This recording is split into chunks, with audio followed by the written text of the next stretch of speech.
As per yesterday, I suppose ask number one, can you all please put any questions that you have in the Q&A, please? So we have, I'm here answering questions, and we have a team of solution architects that are also online. So please get your questions into the Q&A and we will try to get them all answered. We'll be having a break towards the middle of the session, so we'll have probably a 10-minute break, so you can go grab a coffee. And I guess number three, you know, this is a live only session, okay? So we mentioned it yesterday, but just to mention it again, we will not be sharing the recording of the session. We will not be sharing the slides, okay? So that this is a complimentary training session. We will be sending you a follow-up email after this. We will be sending out some, you know, useful resources. We'll be sending you out information on upcoming training sessions. And again, please feel free to contact us if you have any other questions after this. We'd be more than happy to, you know, to set up a call. So look, I'm going to hand you over to Johnny, who is our presenter, and he's going to take you through the agenda and get the session kicked off. All right, over to you, Johnny. All right, thanks, Ellen Marie. And welcome back, everybody, to NGINX Security. So yesterday, we covered content such as setting up our HTTPS server, looking at different access control measures. We looked at the key value store and how to create that and how to use it to set up a dynamic list of IP addresses, which we are going to block. So that was session one yesterday. Today, we're going to look at how we can configure dynamic SSL certificates, talk a little bit about the authentication options which are available, in particular, focusing on JSON web tokens for API security. We'll talk a bit of a little bit about web application firewalls, and that leads us into NGINX App Protect, which is a web application firewall product.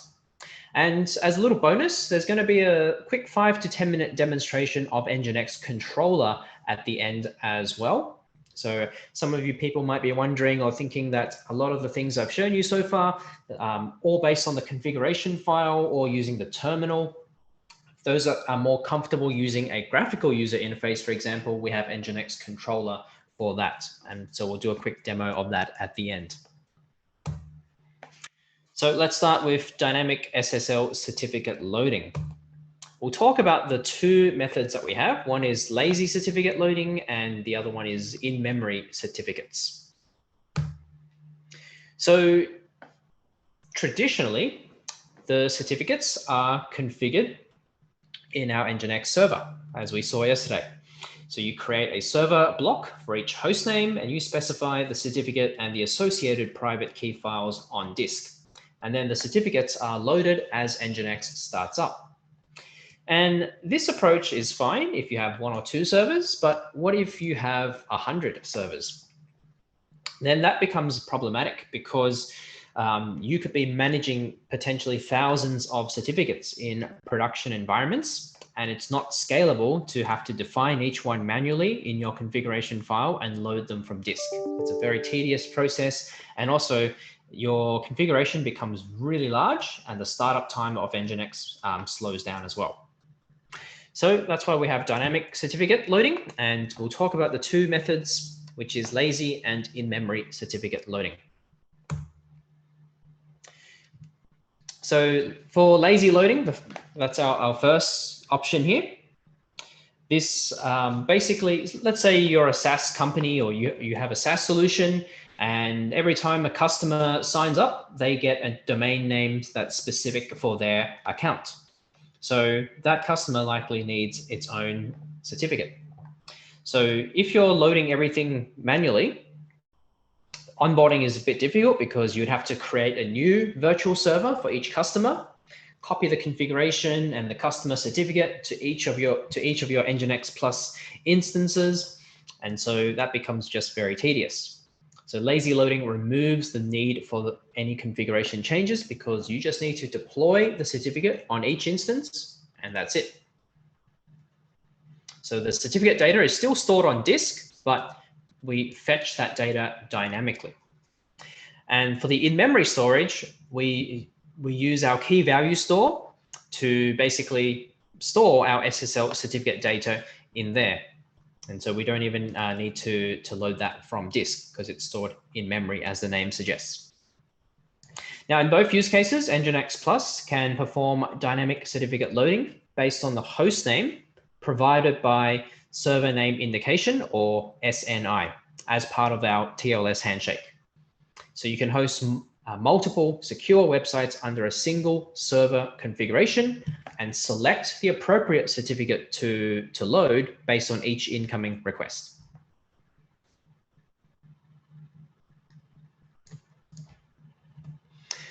So for SNI, as a quick explanation of what it does, basically it allows a browser to pass a requested server name during the SSL handshake, and therefore the server will know which certificate it should use for the connection. So often you have a web server that's responsible for many different host names or domain names, and each one has its own SSL certificate. And the problem is all these host names are on one server at the same IP address. Now with regular HTTP, that's not an issue, because as soon as that TCP connection is open, then the client will indicate which website they're trying to reach in the request. But with HTTPS, because it's encrypted, that TLS handshake takes place first before your regular HTTP conversation begins. So without SNI, there is just no way for the client to indicate to indicate to the server which host name they want to talk to. And so the server might produce the SSL certificate for the wrong host name. And if there's no match, then the client will simply return an error and close the connection. So SNI adds the domain name to our TLS handshake process so that the TLS process reaches the correct domain name and we can retrieve the correct certificate. All right, so how do we implement this in NGINX? So let's start with lazy loading.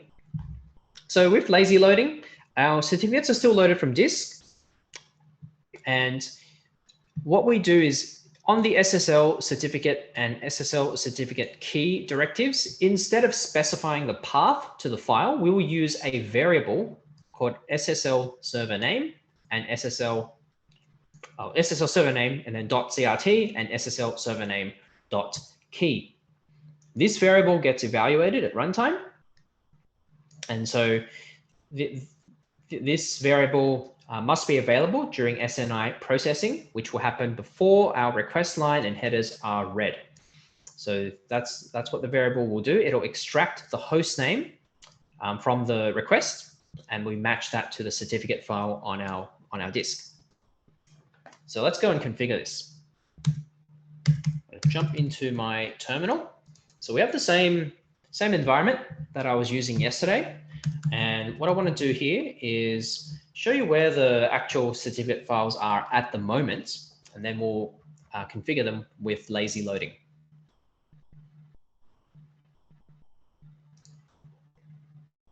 Okay, so let's go to etc. etc. let's encrypt live.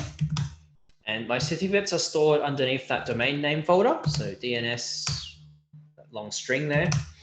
And here's our full chain PEM and privkey PEM file. These are the certificates files that I'm using right now. And that's what I've referenced in my NGINX reverse proxy configuration. What we want to do is I'm going to move these files to a different folder. I have a folder which is etc. NGINX SSL configs certs. So I've created this folder and I'm going to use this folder to store all the certificates I need. So let's copy the full chain and privkey files into that folder. Sudo cp fullchain.pem into etc. NGINX SSL configs certs. And then same thing, but with privkey.pem. Just change this. Oh, I could have done both in the one command, but one at a time. All right, now let's go to that folder. etc. NGINX SSL configs. All right, so our certificates are here. Now the next thing we need to do is we need to rename the certificate files so that the name is based on our domain. So, and the certificate file will be .crt, the key file will be .key. So sudo, let's rename our certificate, sudo mv fullchain.pem into what our domain is, which is DNS1 etc. And this will be .crt. And then let's rename the key file. privkey.pem. This one should be .key. So there's my certificate and key file with the correct domain. Now let's go and configure NGINX. conf.d, go into our reverse proxy config file. So here's where my certificate directives are. So currently we're referencing that let's encrypt live folder, and then we've got fullchain.pem, privkey.pem. I'm going to comment this out and I'll redo it with the new location, which is etc. NGINX SSL configs certs, and then we have our domain name. Let's do a copy paste .crt. That's for our certificate. Now, actually, not like this. We want to use the variable. So the variable is now SSL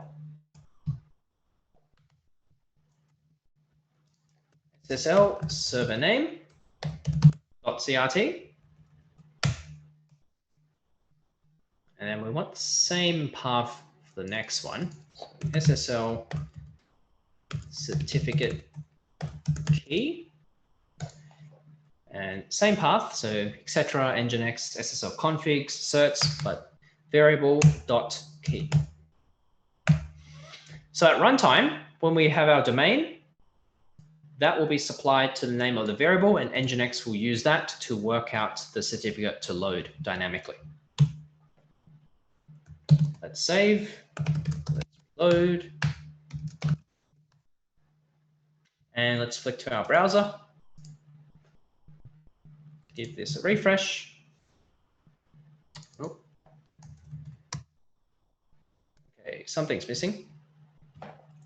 Did I get the folder wrong? Certs, etc. NGINX SSL-configs.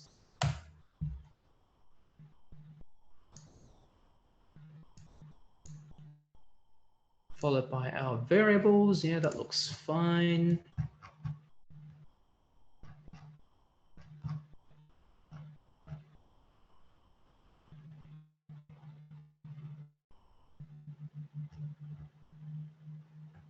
Okay, so let's check that folder again. Johnny, apologies for interrupting. Just while you're working on that, I need to click on the record button here. So you're just going to hear an interruption. And just for everyone's info, it's an internal recording only. All right, so apologies for the interruption. No problem.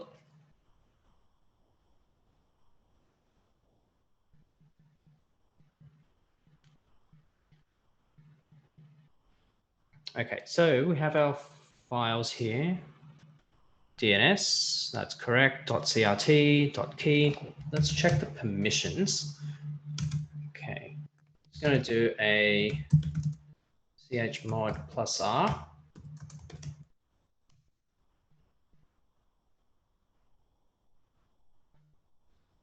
Now let's go back to our config.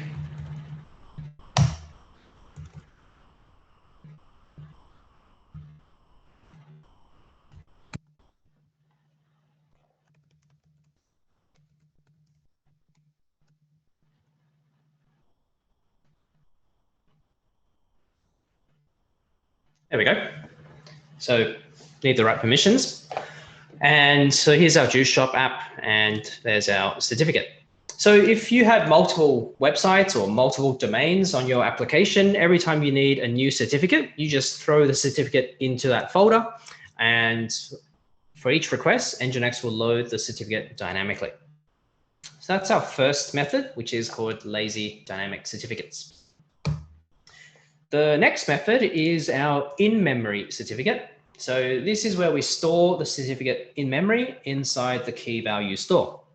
So one of the benefits of storage in the key value store is that you're not storing your keys, or you're not storing your private keys on disk. And this also benefits organizations where you have a highly automated deployment pipeline, because you can use the NGINX Plus API to simply programmatically add certificates into the key value store as needed. So as part of your deployment pipeline or your CI/CD build process, you can just use that API call.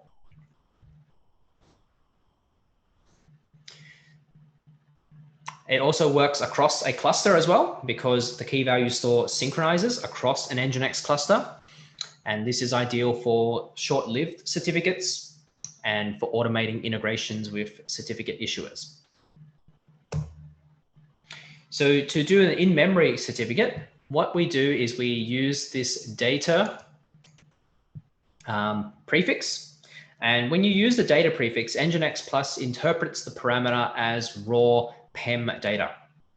And then the variable, we have CRT_PEM and key_PEM. These variables are evaluated from the key value store. So you can see the key value definitions here. We have our zone, 2 zones, one for the certificate, one for the key. That's the shared memory zone for our key value store. 2 key value directives, SSL server name. So you can see there the same variable that we had for lazy loading, that's going to be evaluated from SNI. So we get the server name, and we have the certificate itself. That's the CRT PEM variable. And then the other key value store has the server name along with the key file. So that's our key PEM variable. And then to upload the certificate, we can simply use an API call. You can do that with curl, or you use a script.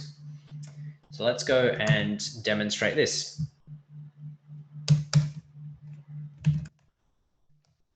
Let's go to our config. All right, so what I want to do is, first of all, let's set up our key value store. Put this above the server because key value stores are defined in your HTTP context.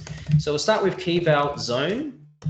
And the first one, we'll call it the SSL CRT.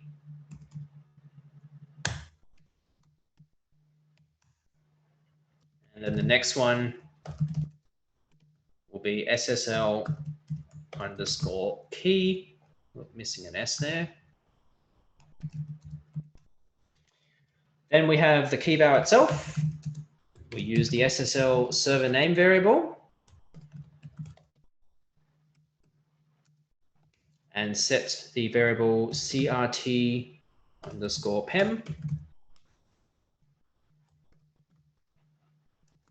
Reference the zone, SSL CRT, that's where we're storing it. And then similar key val, SSL server name, key_PEM, and zone equals to SSL key. All right, so there's my 2 key value stores that I'm going to need. Let's reload NGINX.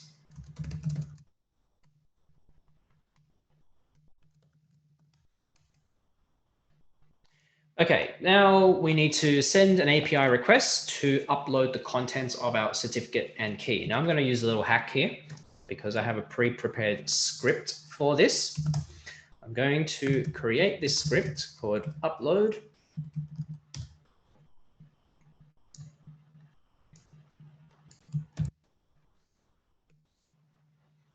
And basically what this script's going to do is it's going to grab the key file and the certificate file based on the host name.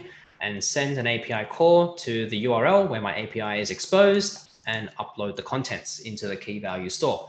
Now let's just double check this API URL. So localhost port 8090/API 6 HTTP key values and then SSL followed by this variable, which will either be CRT or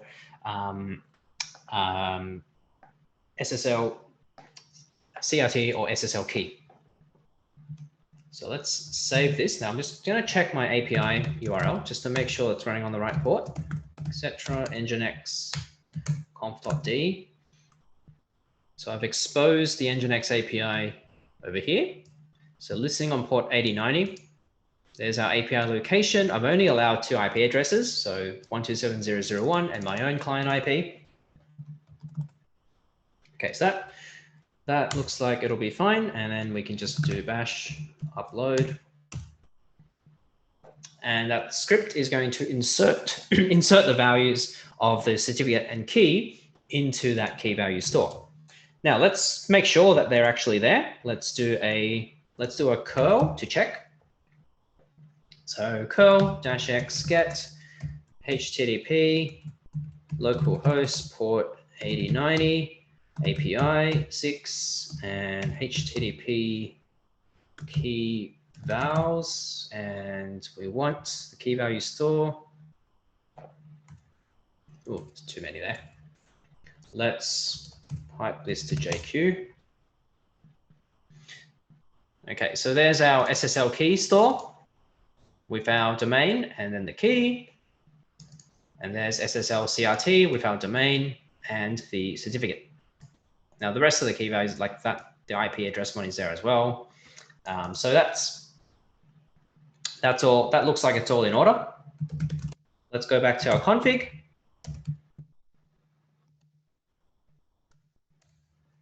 And from here, let's change our certificate and key once again.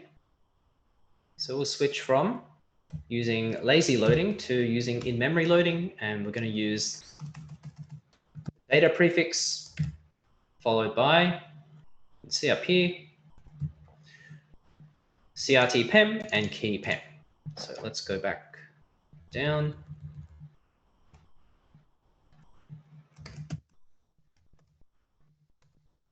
Underscore PEM.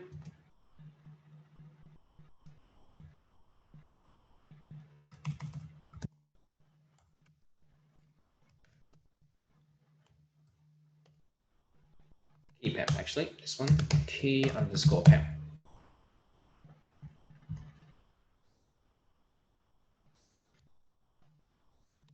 Okay, so let's save this config, reload, and let's go back to our browser and refresh our juice shop. And so there's our request, but now our certificate is being loaded from memory. So when you need to add more certificates for different domains, every time like you provision a new instance of your application for a new customer in a SaaS application, you could just use an API call and insert their certificate into your key value store. So that was dynamic SSL certificates. Next up, we have authentication. And in this chapter, we're just going to outline the authentication options that are available and show a little bit about secure links. So for authentication, we have HTTP basic authentication with username and password. We have the ability to do a sub request using the auth request directive. And we have JSON Web Tokens, which is only available on NGINX Plus. We'll get to JSON Web Tokens in the next module, but let's go through a quick outline of these options here. So basic auth, basically username and password supplied in the request, either through the browser or through the authorization header. And you just use the auth basic directive and you point to a password file with the list of usernames and passwords that are stored. Passwords stored in encrypted format, of course, either of these functions here. So those are the two directives, and this is what it might look like. So auth basic user file. If there are specific areas that you don't want to have authentication turned on, you can go auth basic off.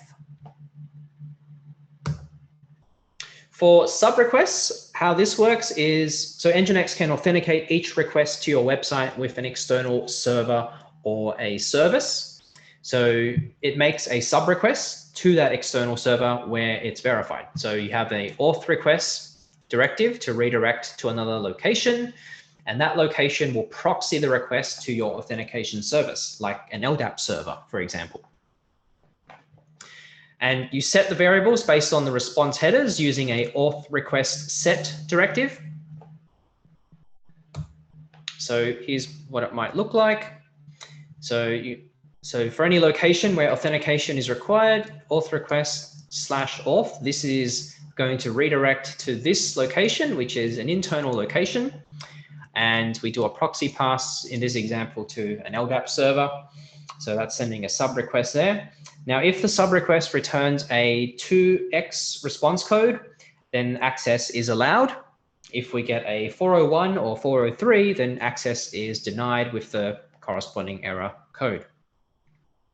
And any other response code returned would be considered an error as well.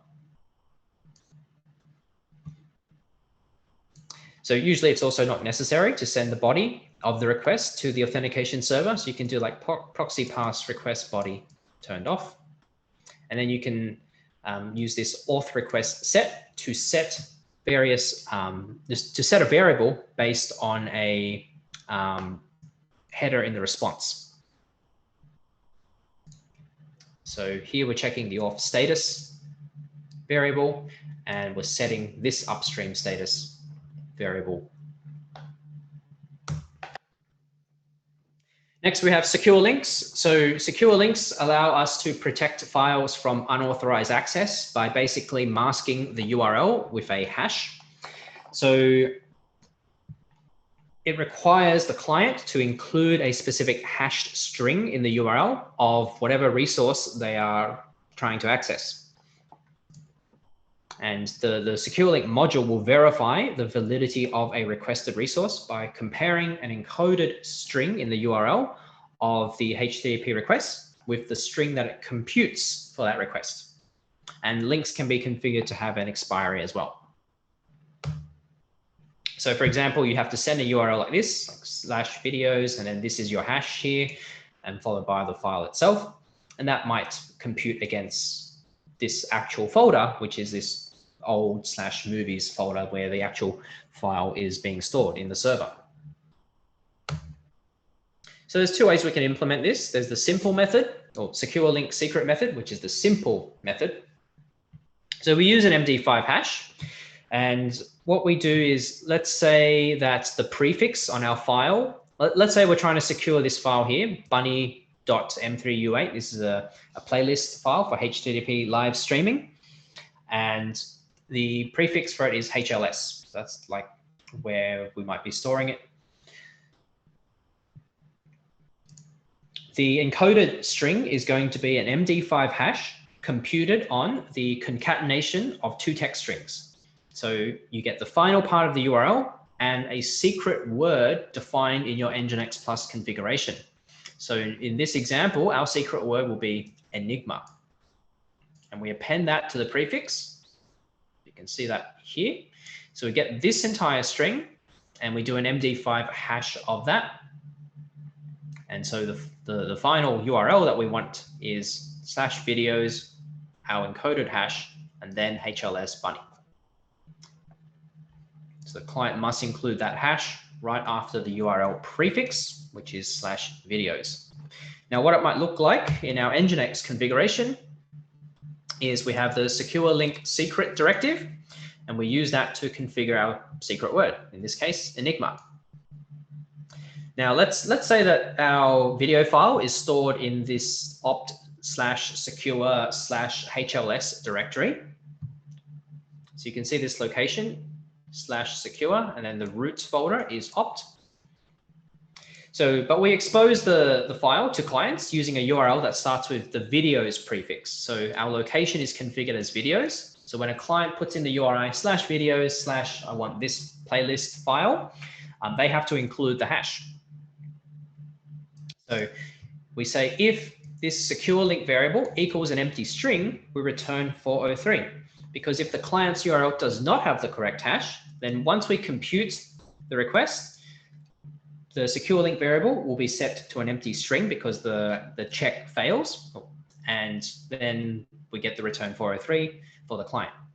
If the hash is correct, then we do a rewrite to secure, and then the variable secure link itself. Because if the hash is correct, it will rewrite the URL to the part of the URL following the hash. So it'll be secure/hls/bunny.m3ua.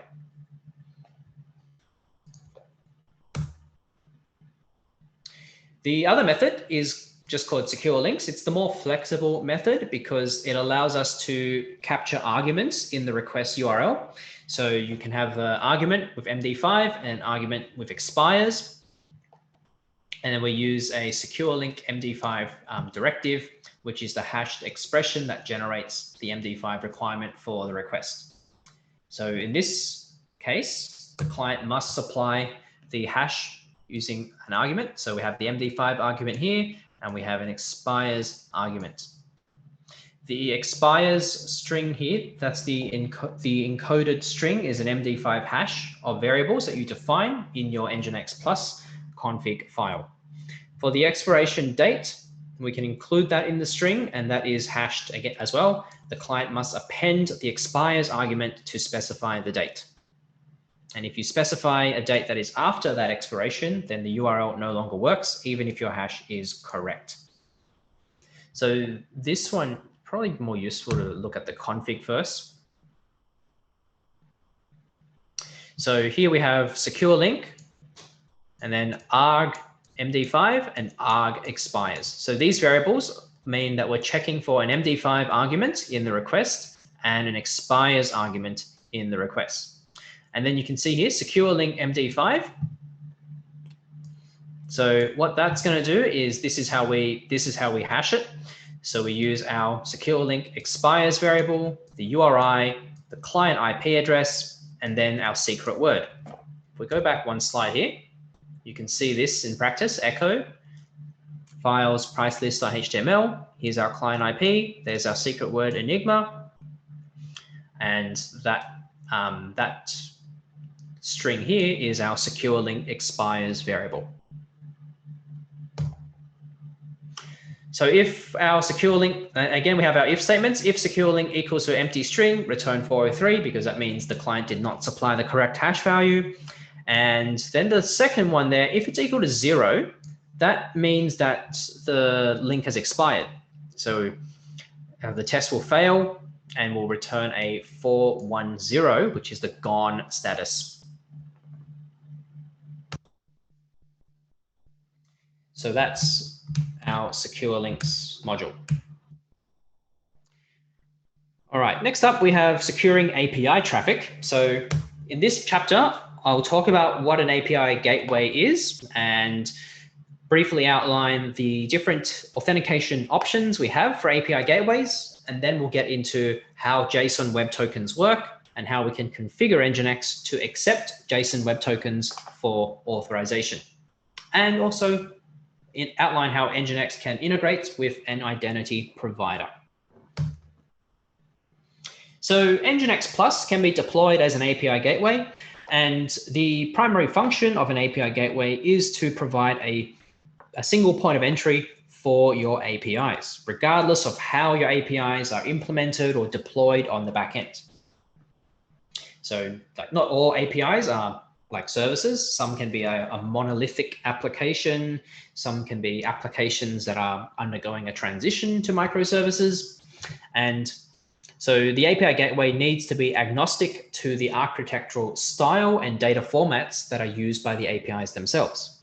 And at the same time, the API gateway can simultaneously also be a reverse proxy, a load balancer, maybe even a web server. And that's why NGINX Plus is a good solution, a great solution for deploying as an API gateway because it can perform all of these other functions as well.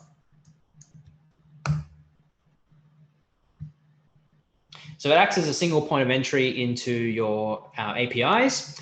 And Most people are not going to expose APIs without some form of security. And one of the common methods of securing an API is to require that all API requests have an API key. So as part of the request, you supply an API key with it, and the gateway will validate that API key by using a key registry. And if that key is validated, then we can grant access to various endpoints in our API.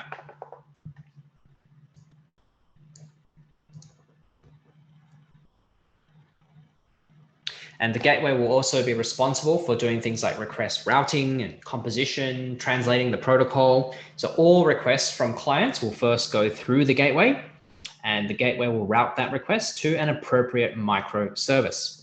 And often it will also invoke multiple microservices and aggregate the results. If we think of a real world example, for example, as an example, let's say Amazon, for example. You're shopping on Amazon. You have, let's say we're looking at the mobile client, and we're looking at the details of a particular product. So a single page might include many services. Now, I'm not saying that this is how Amazon is implemented. This is kind of like speculation as an example, but a single page would probably have many services there. So you have the product details itself. That's one service from one particular API. Then you have the product reviews that the customers have submitted. That could be another API. And then you have the order history, and that could be another API as well. On top of that, we then have the recommended products. So based on what you're looking at or what you've bought before, we have a service that provides you with additional recommendations, and that's another API there. The inventory lists, the shipping info, those could all be separate APIs. So just from that one request to see a product page, we're looking at least 6 APIs there. In fact, I think Amazon, if you go to an Amazon page, there's like 150 API calls for each page.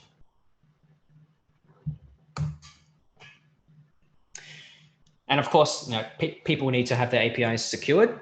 We don't want any unauthorized access. And with NGINX, we have several approaches for protecting our APIs and authenticating our API clients. So we have IP-based access control lists. So that's the allow and deny directives that we saw. We allow a specific IP address, deny everything else. That's not practical for public APIs though, because you're not going to add every single possible client IP address in there. That's more for APIs that are for very specific internal purposes. You've got mutual TLS, where clients have to supply their client certificate, which gets validated.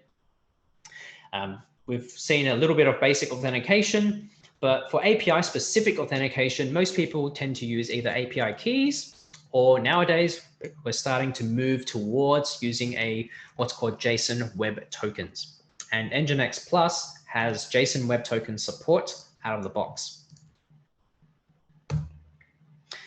So let's go through what JSON Web Tokens are, how they work, and how we apply it to NGINX. So the JSON Web Token, or JWT, or some people pronounce it as JOT. It's an open standard defining a compact and self-contained way to securely transmit information between parties.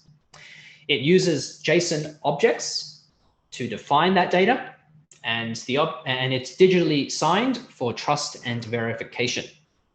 So we use a secret with a HMAC algorithm and a public-private key pair. So when tokens are signed using a public-private key pair, the signature also certifies that only the party holding the private key is the one that signed it. So the most common scenario for using a JWT is once the user has logged into a service, each subsequent request will include that JWT, and that JWT has information that will tell the application things like, what is this user allowed to access, or what services or resources are they permitted with that particular token. And you can also do things like single sign-on as well, that can use JWTs nowadays. It's a small overhead, and its ability to be easily used across different domains.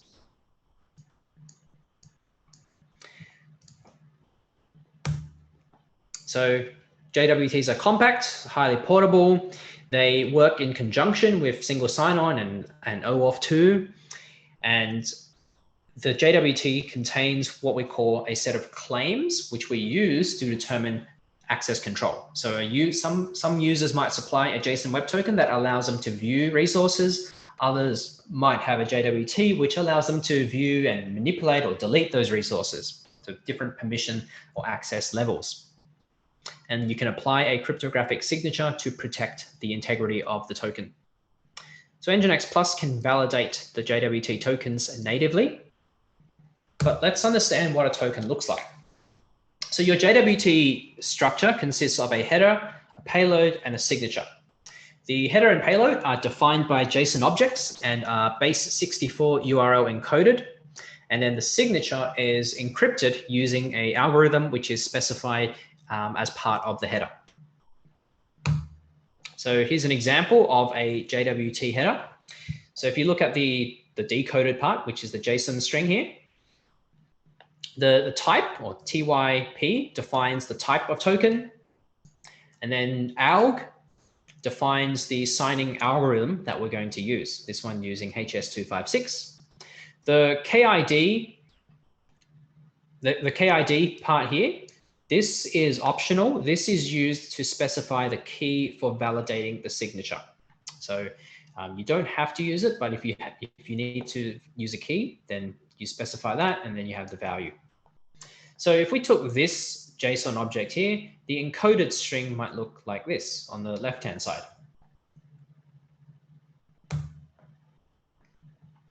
Next, we have the payload.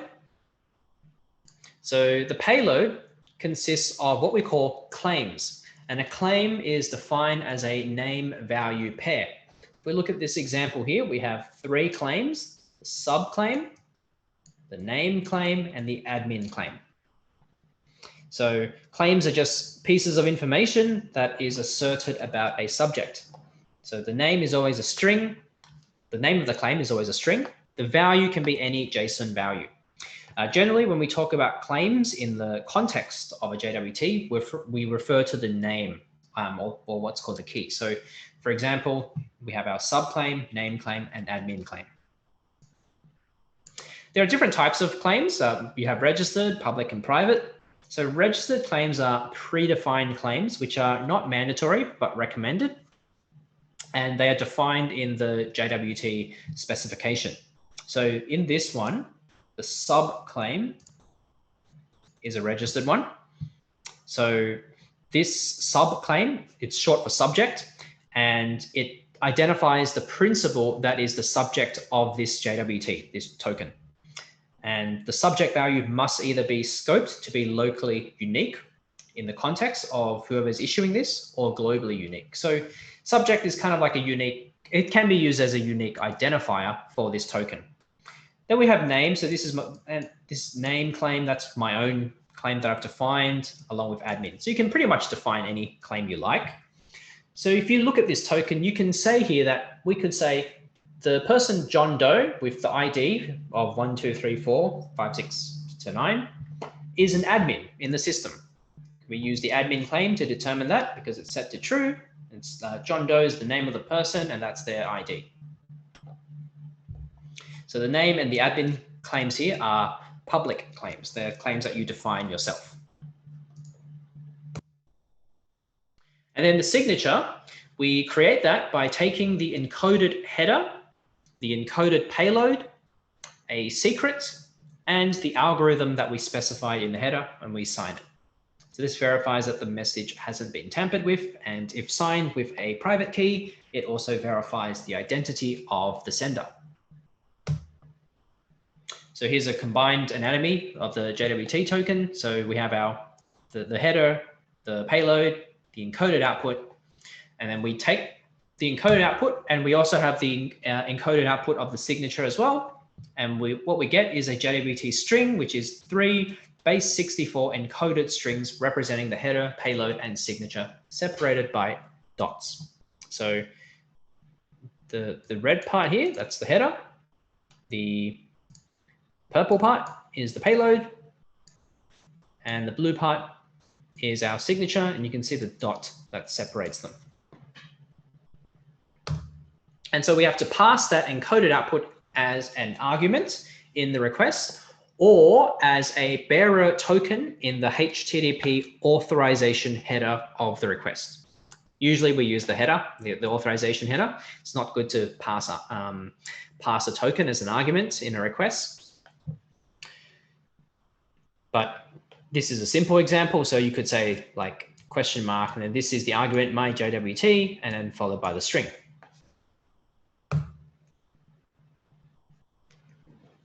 All right, so let's put that into the context of our NGINX configuration.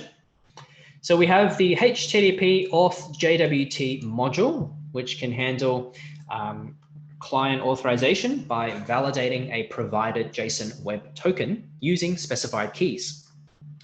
The JWT claims must be encoded with the JSON web signature structure. And these are the list of directives that we can use. Now, in our example, we're going to see the auth JWT, the auth JWT key file, and the claim set. The JWT is considered valid on the following conditions. So NGINX Plus will validate that JWT before passing the request to the API endpoints. So it considers the token valid if the signature can be validated with the key that we define in this auth JWT key file directive, and if the JWT is presented inside the validity period when defined by one or both of these claims. So this expires claim or NBF claim. These are also predefined claims as part of the specification. So this is what our NGINX configuration will look like. First, we specify the addresses of the servers that host the API endpoint. So here's our API server, for example, in our upstream. Then for the request URIs that you want to secure, so this product location, for example, we use the auth JWT directive, specify a string that defines the authentication realm, and then auth JWT key file, and we point to our key file. So I'll show you this when we actually, when we do the configuration. Actually, let's start with that now. Let's go into our config. Now for this one, I'm not going to use the reverse proxy config file that I've been working on. I'm going to switch to a different file. Let's go to our conf.d folder, and I'm going to just switch into this API server config file. Now, you can see here, this one's not secure at the moment with HTTPS. Normally we would secure that, but I'm just going to leave it as this for the moment. And what we want to do is define a location for our products API as an example.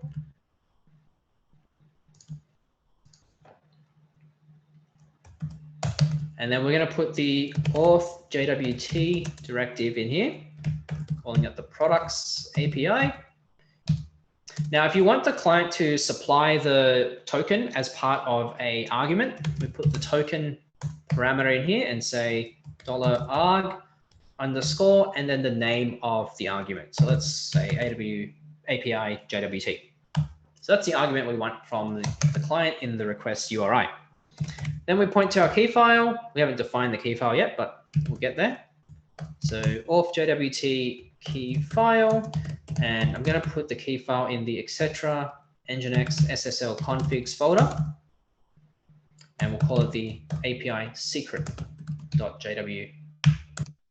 Now, here's an important distinction. The key file has an extension JWK. I always make the mistake of putting JWT there, and then you start wondering why your requests don't work. To finish off, I'm going to put this try files in here so that if our request is successful, NGINX knows what to serve. So URI.html and then products.html. This folder, this server actually points, we're not actually going to proxy anything. This server points to the user share NGINX HTML folder, and in that folder, I've created a simple products.html file. Let's just make sure it's there. HTML. So yeah, that's the products HTML file, and that's the file that I'm going to serve once we have the JWT token. Okay, so that's the first part, defining our config. Let's reload NGINX. Oh, try file, nope, try files, that should be. Sudo vim, etc. NGINX conf.d API server.conf. It should be try files. That's the name of the directive. Okay, now we can reload. All right, next thing is we're going to go to that etc. NGINX SSL configs folder, and I'm going to create my key file in here. Now, how do we do this? So to generate the secret, we use a string that we're going to encode. So we can do like echo-n base64 encode this, and we get the encoded output. And the JSON web key will look something like this. So it's a JSON object, and you have the encoded string here, and then you have the KID value. Now this KID value corresponds to the KID value in our JWT header. So remember we saw this on the slide previously on the JWT header example. That's how we match it with the key.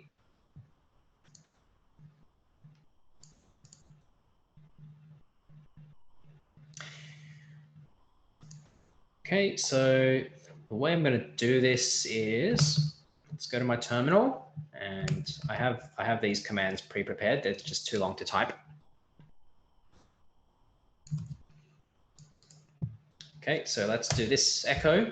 So there's my string. And then the next part is we're going to create the file, and I'm going to use this here. So echo keys, and then the JSON the entire JSON object is defined within this string. And then we pipe this over to sudo t to create our API secret.jwk file. So that's going to create the file, and you can see there it is, API secret.jwk. Let's just cat this file. Let's cat this and pipe to JQ so we can read it better.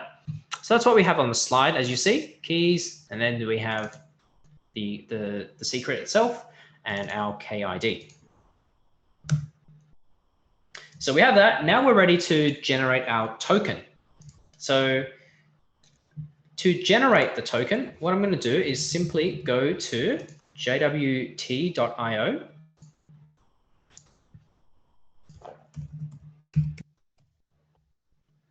We can use this site here as a test example. And what we can do is, and you might recognize this from the screenshots on my slide. So that's what I was capturing.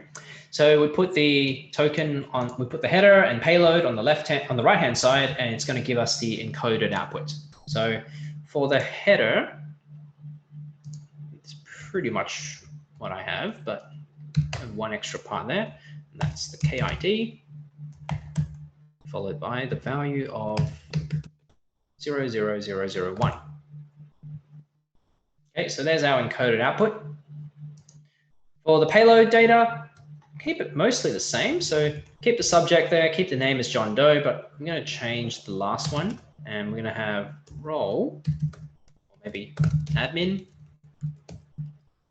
set that to true. And then for the signature, we have to put in our secret, which is this string here that I produced. That string there, or that string in our key file. Put that in.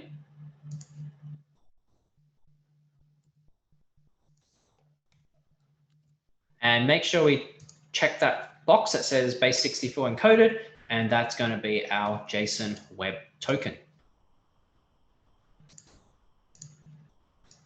So once we have this, we can try it out. But before we try it, let's see what happens when we make a request without the JSON web token. So if I was to do curl localhost port 8080 / products, for example, you can see here we get our 401 authorization required, because on our configuration,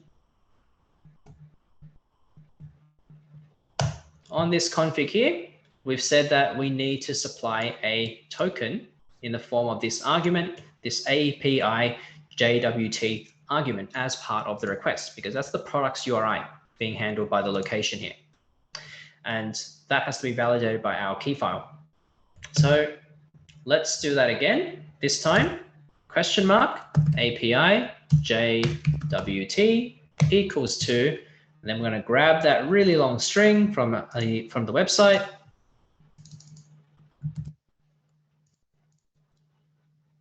Paste that in. And we get the output of our products file. So JWT token works. And this is basically user share NGINX HTML. So that's basically this product's HTML file here. If I just cat that file to show you. So because we have our JWT token, NGINX allows us to access our product's HTML file. Without that token, we got the 401 message. So that's how NGINX can implement JWT authorization. So to issue tokens to a client, for testing purposes, you can just go to that jwt.io website and define your header and your payload, and then use that website to generate the encoded output along with the signature.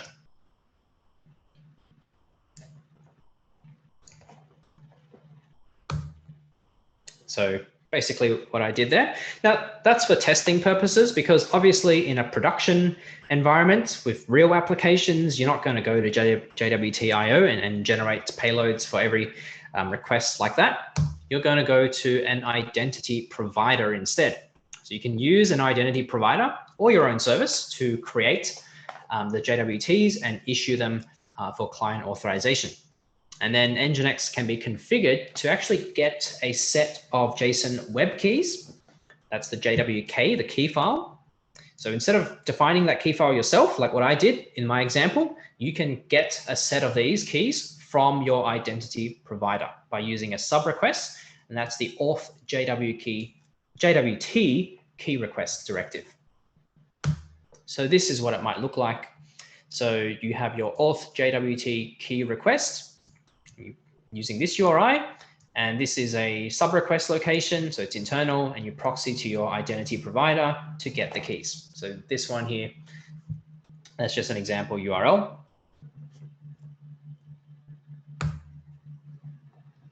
And here's another example of how NGINX can get tokens from a identity provider.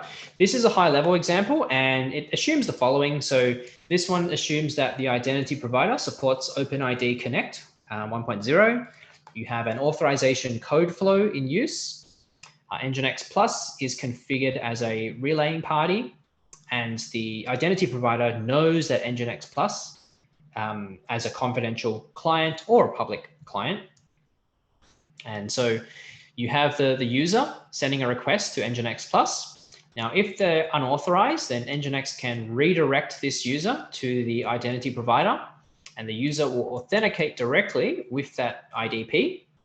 Once authenticated with the IDP, the user has a authorization code from that IDP that they can use. So when they send a request through NGINX, they include that authorization code.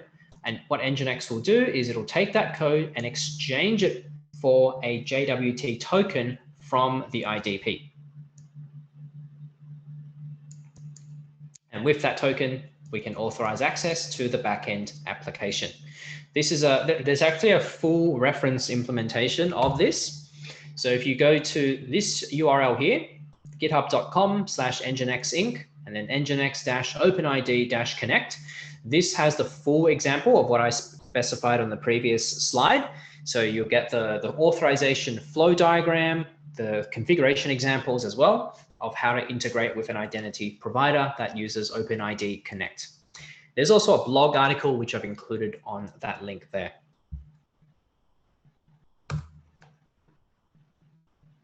Now, what else can we do after that though? So you've got the JSON web token, and NGINX has validated that. After we validate the JWT, NGINX has access to all of the fields which are present in the header and the payload as variables. And so you can use those variables to then determine whether or not to allow access to certain areas of your application or your API or various endpoints. So to get those headers, you can just use JWT claim for the payload fields, and then underscore followed by the field itself. So this one is the sub claim. To get header values, you can use JWT header and then the name of that header value. So for example, here we are limiting the request rate based on the sub. So you can see here, JWT claim sub limit rec zone. So this rate limit is applied for each individual subclaim based on our JWT token.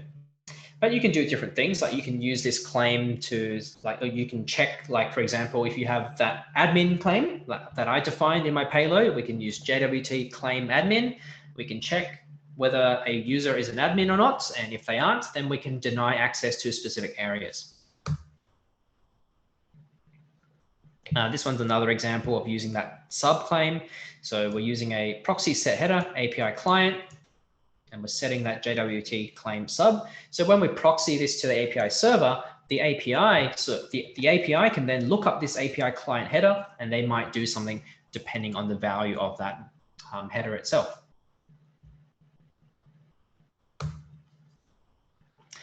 You can revoke a claim as well. So you can use a map and an if block to deny access to an API client based on expiration. So again, you have the JWT claim sub variable here, and then we set this status. So we can say that this user queue has been revoked. So if that sub claim has a value of user queue or test, it's revoked. And then you can do something like if JWT status equals revoked, return 403 to block access. So there's quite a lot we can do with those various claims in our configuration. These are just some simple examples. Okay, so that took a fair bit of time, I think. We're about 5 minutes past the hour. This is a good point to take a break. Let's grab a 10-minute break here. And when we come back, I'm going to show you NGINX App Protect, and then we'll have a little demo of NGINX Controller to finish things off. So let's take a 10-minute break here. Perfect, thanks, Johnny. So we'll be back here at 11:15 GMT. All right.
All right, so I think that was 10 minutes break time.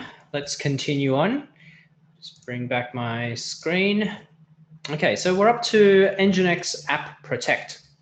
So in this module, we'll talk about what a web application firewall is at a high level, outline some of the F5 WAF products, and then outline the features of mod security. So I'll start with mod security and what that is, and then we'll finally get to NGINX App Protect, show you how to install and configure that, and then do a little demo.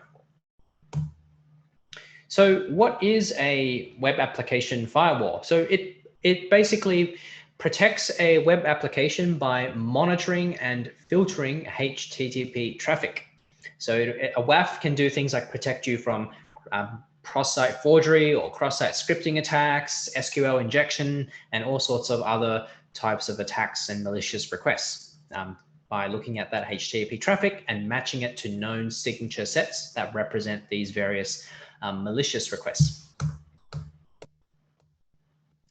In the F5 security product family, we have NGINX App Protect.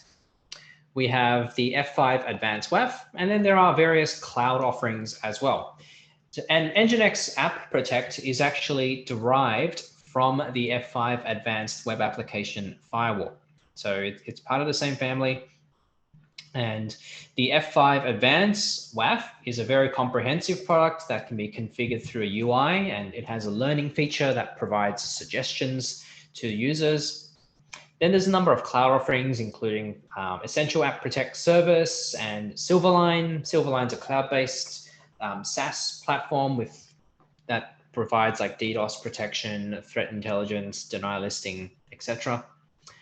So that's the F5 product family. We're going to focus just on App Protect, of course. But before we get to NGINX App Protect, I want to go back a little bit and talk about mod security. So mod security is an open source web application firewall that you can use with your NGINX installation. So for those of you who are not using NGINX Plus and you're just using open source, then mod security is an option for you as a WAF option for you to use. And it provides features like access control and request filtering, and protects against your layer 7 attacks like SQL injection, local and remote file injection, cross-site scripting, etc.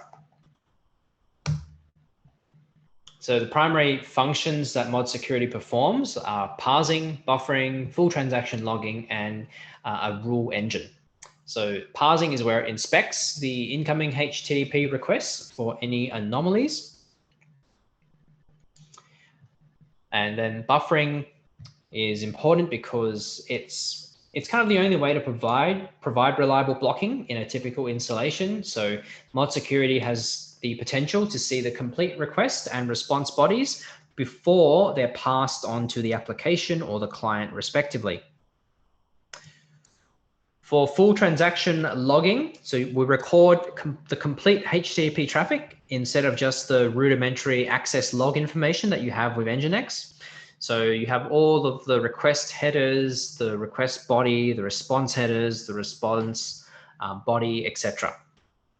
And the rule engine builds on the work performed by these other components. So it basically uses a database of rules to define the behaviors. So that's where it's going to check the request to see if it's like malicious. So that's a quick summary again. Inspects your incoming HTTP requests for anomalies based on a database set of rules.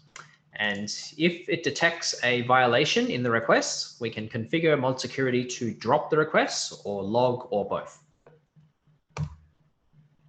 And there are a few different rule sets that mod security supports. So you have the OWASP, or Open Web Application Security Project, OWASP. Mod security core rule set, or CRS. That's free and it's open source, and it gives you a generic attack detection capability. So looking at different various attack signatures to recognize anomalies in traffic. There's also a commercial rule set from Trustwave, So this is fee-based, and it has specific signature sets to work with a specific different backend servers. And they have like packages that are updated on a regular basis. So for the OWSAP core rule set, you have it's community maintained, and it stops all of the common kind of attacks that you see, like SQL injection, cross-site scripting, works with Project Honeypot, which detects spammers or spam bots that are used to collect email addresses from websites, and provides you with protection from the OWSAP top 10. With TrustWave Spider Labs, this one has specific rule sets for specific backend servers. Like there's a rule set for WordPress, for SharePoint, and more. So have a look at trustwave.com if that's something that you're interested in. Now, the way that mod security can work with NGINX is if you have NGINX Plus, you can get the NGINX mod security WAF dynamic module. So this requires NGINX Plus because you need the repo key in order to access the NGINX Plus repositories. So you install this module by using sudo apt-get install. This is assuming if you're on like a Ubuntu or Debian.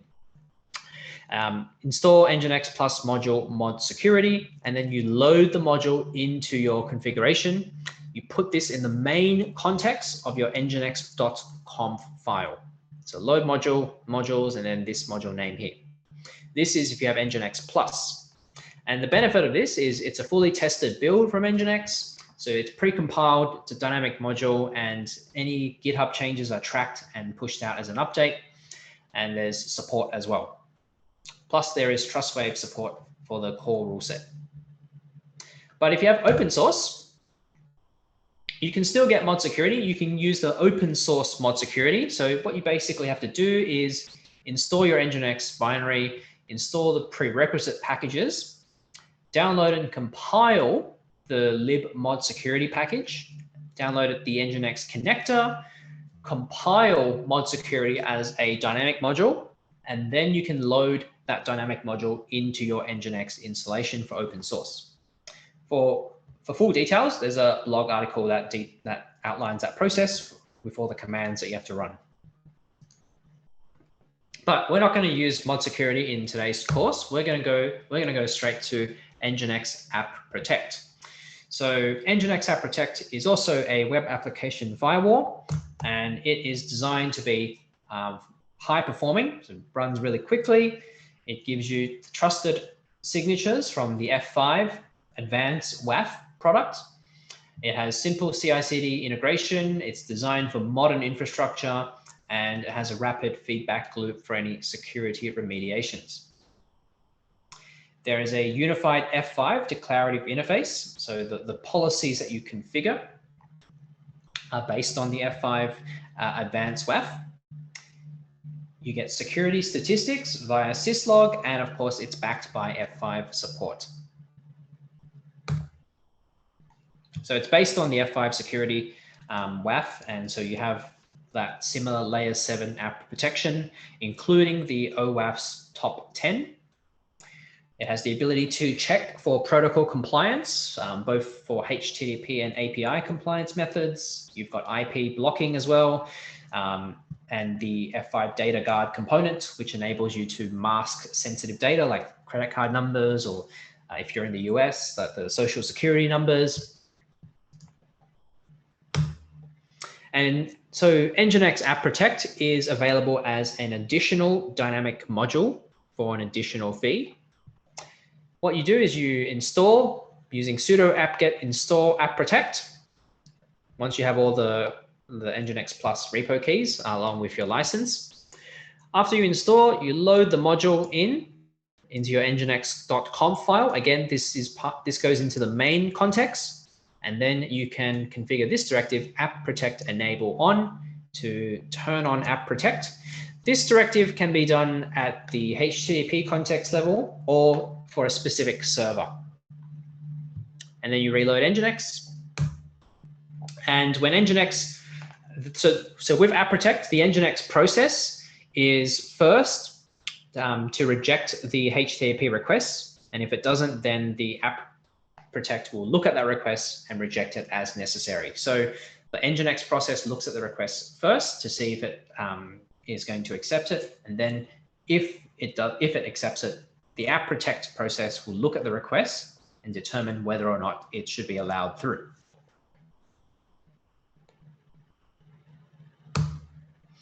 Once app protect is installed, you'll see additional processes running. So you'll have the, as highlighted here, the BD agent, and then this BD socket plugin, along with your usual NGINX master process and your NGINX worker processes. So we can check this quickly in our environment. Now, I'm switching to a new lab environment here where I've got app protect pre-installed, and I have a similar configuration with NGINX as a reverse proxy into that Juice Shop application. But let me show you the processes. So we'll do a sudo apt list -- installed and rep for NGINX. So there's NGINX Plus, and there's our module app protect. Also, we can do our PS AUX and rep for NGINX. So I've got my master and worker processes, and then here is the BD agent, the BD socket plugin. So that's your app protect processes.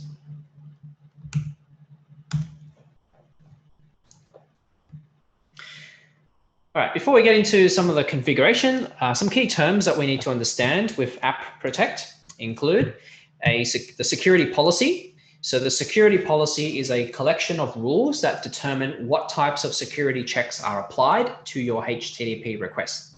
When you enable app protect, you select a security policy that you want to use. And inside that security policy, there will be a configured enforcement mode. So we can either run in what's called transparent mode or blocking mode.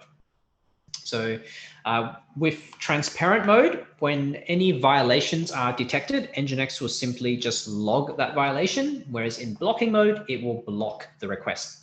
A reason for why we might just want to log that violation is when you first apply a security policy, you may want to check to make sure that the policy and the signatures that are being matched are actually accurate, and you don't actually end up blocking legitimate requests. So transparent mode can be helpful for that regard.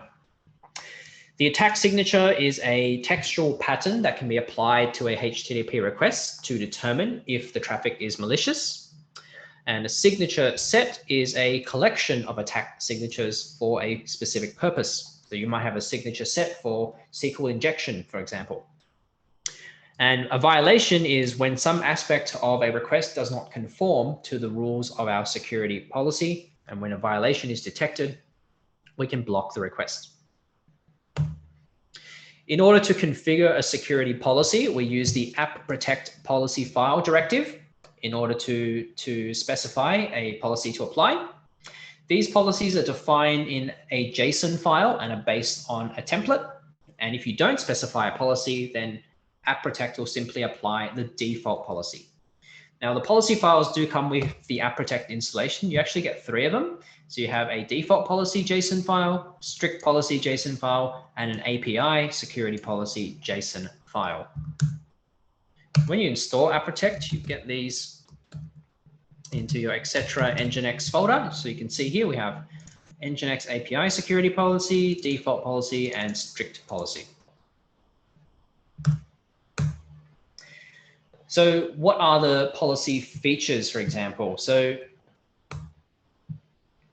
the OWASP top 10, this is the 2020 list of the top 10 security kind of vulnerabilities in applications. So SQL injection, sensitive data exposure, misconfigurations, cross-site scripting attacks, insufficient logging and monitoring, etc. So you get protection against those, but you've also got things like HTTP compliance or data guard. That's where we mask any sensitive data like passwords, credit card numbers, disallowed file types and meta characters. So you can configure that. Cookie enforcement policies, or enforcement of cookie rules. This is what the default policy file looks like. There's not much to it. It's based on this template. So the JSON file indicates the base policy template name, and we don't need to worry about the details of the template, but when you configure a policy file, you basically add on top of what is already defined in that template. So you don't ever actually modify this policy template itself, you modify the JSON file to define your policies. Let's start by configuring app protect. Now let me show you what I have here.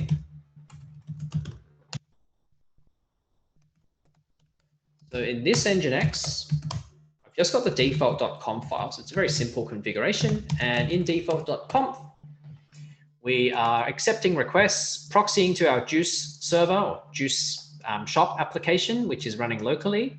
And right now I have no app protect enabled on it. So if I was to make a request, let's do that now. Let's find my Juice shop application. So here it is. So I could do something like this, for example, and we let it through. Now I could put some malicious scripting in there and nothing would stop it. Or I can request for a file like index.bat. So not a good file to run. And again, nothing happens. So what we want is to make sure that these types of requests get blocked. So let's enable app protect. Let's jump back into the config. Now what I'm going to do, I'm going to modify this in the nginx.conf file instead.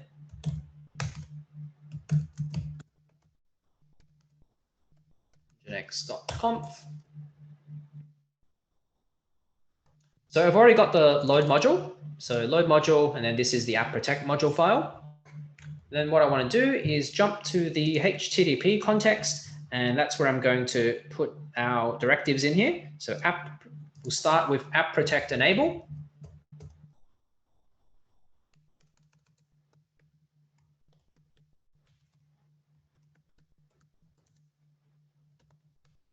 Underscore enable, turn that on. And then the other thing we want to do is configure a security log so that we can actually, any violations will go into the security log and we can get the details from there. So we have a directive app protect security log enable turned on. And then we also need to specify the log file itself. So this is actually quite a long directive, so I'm going to use a predefined one. So app protect security log. This is the template that the log file is based on. It's a JSON template. And then this is the actual file itself. So we're going to call it the class security.log. And it's going to be in the var log app protect folder.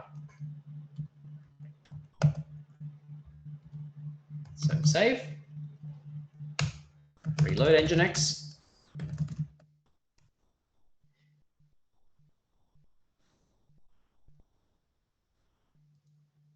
And let's go to that var log app protect folder.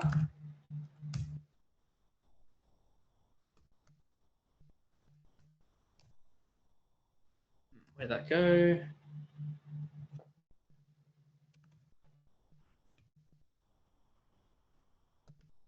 App underscore protect. And that's going to be our class security log. So let's sudo tail this. And I'm going to leave a big gap so we know any new output occurs after that. Let's go back to my browser and let's try to put in that script again.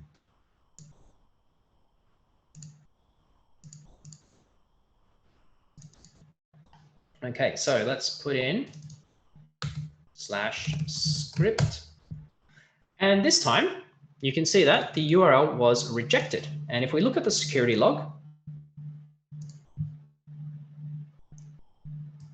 here is the log entry. Now this is difficult to read, I know, but you can see some key details here: non-browser client abusive functionality, cross-site scripting, blocking exception, And again, cross-site scripting down here.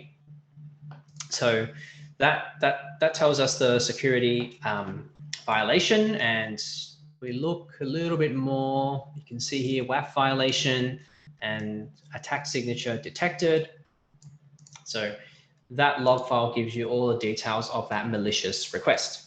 Now, this is the default policy. We didn't specify any particular policy file. The default policy, however, will not guard against something like this. If I try index.bat, we still let that through. So what we want to do now is switch over to the strict policy. So the strict policy applies everything from the default policy plus additional measures. So you have upgrades to level 3 violations to be